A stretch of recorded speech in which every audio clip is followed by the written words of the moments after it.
அது 11 அறிவுத்திருக்கோவில்களை ஈன்று பல தவ மையங்களை ஏற்படுத்தி இன்று உலக சமுதாய சேவா சங்கத்தில் இருக்கும் அறக்கட்டளைகளிலேயே முதன்மையாக திருப்பூர் மாவட்டம் இருப்பது நமக்கெல்லாம் ஒரு பெருமை.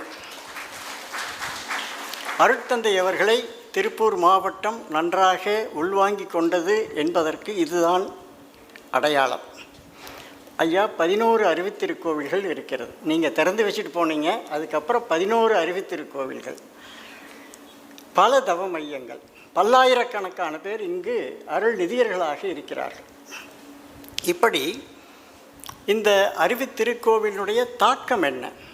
இந்த 25 ஆண்டுகளில் என்ன அறிவுத்திருக்கோவில் திருப்பூர் மக்களுக்கு செய்திருக்கிறது?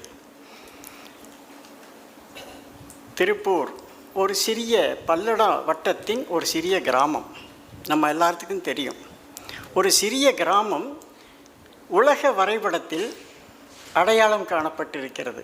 இன்று நாளொன்றுக்கு அயல் நாட்டினர் ஆவரேஜாக ஒரு 30 பேர் வந்து போகிறாங்க. ஒரு 30,000 கோடி ஏற்றுமதி வணிகம் செய்து கொண்டிருக்கிறது. ஒரு 30,000 கோடி உள்நாட்டு வணிகம் செய்கிறது. இப்படி ஒரு 60,000 கோடி ஒரு பொருளாதாரத்தை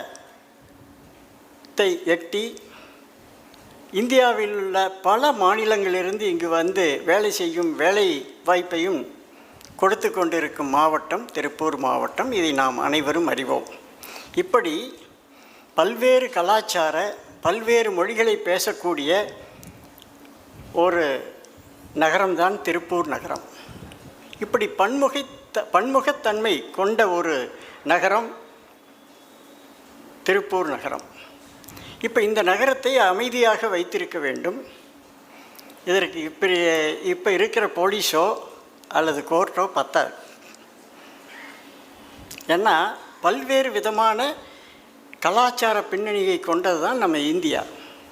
அப்போது இந்தியாவே ஒரு குட்டி இந்தியா என்று சொன்னால் திருப்பூரை மிகையாகாது. அப்போது ஒரு நகரம் இப்படி பொருளாதாரத்தில் ஒற்றுமையில் சிறந்து விளங்குகிறது என்றால் அதற்கு அடிப்படையாக இருப்பது ஆன்மீகம். சரி, ஆன்மீகம் முதல் இல்லையா? அது என்ன, மனவளக்கலை தான் ஆன்மீகமா அப்படின்னு நீங்கள் கேட்கலாம். நம்முடைய பாரத நாடு பழம்பெரும் நாடு. இந்து சமயம் எப்போ தோன்றினதே தெரியாது. அதற்கு சரித்திரம் கிடையாது. அப்படி மிகப்பெரிய ஒரு இந்து சமய நாடு. இந்த நாட்டிலே இஸ்லாமியம் சமயம் இருக்கிறது, கிறித்துவ சமயம் இருக்கிறது.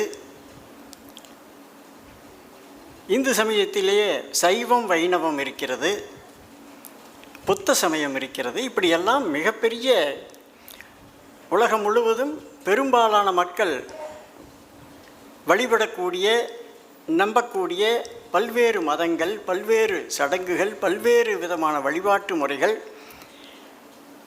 இவைகளெல்லாம் இருக்கும் பொழுது